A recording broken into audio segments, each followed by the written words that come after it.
Drama serial तकदीर की next episode की न्यू प्रोमो नशर कर दी गई है, जिसमें आप देखेंगे साद ने जोनी से शादी करने का फैसला किया, जिसके बाद तो असद की सारी परेशानियां जैसे दूर हो गईं।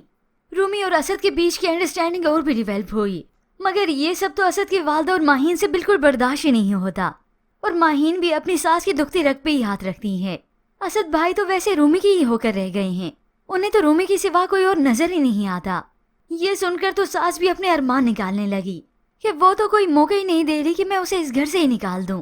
बस दोनों ही नहले पे देला हैं। असद की वालदा तो ऐसा रिएक्ट करती हैं जैसे वो उसकी सौतेली वालदा हो। बेटे की खुशियां देखी नहीं जाती। बस वही ना कि फसादी फसाद को ही पसंद करता है या फसाद करने वालों को। और ये माहीन है कि अलग से फसाद करती है, रूमी की जिंदगी का सुकून ही बर्बाद करती है और साथ ही उसे धमकी भी देती है, मैंने भी अगर तुम्हें अपने सामने ना झुकाया ना तो मेरा नाम बदल देना।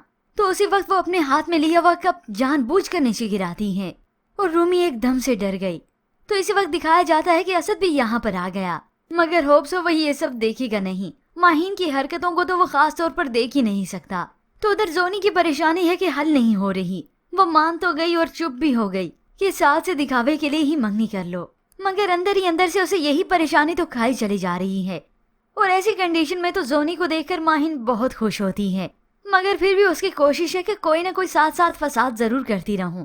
अभी जोनी को उल्टा मशवरा दिया तो उसी के कहने पर वो अपनी माँ के कमरे में चुपके से जाती है।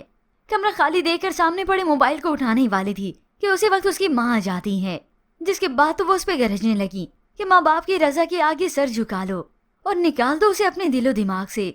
मगर ये जोनी जिस तरह से माहीन उसे ट्रैप कर रही है, अपने माँ बाप का मुंह काला करके ही छोड़ेगी।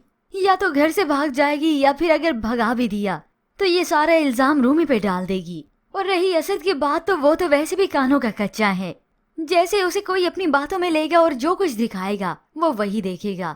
हकीकत जानने की वो कभी कोशिश करता ही नहीं और ना ही दूसरों की चालबाजियों को वो समझ सकता है।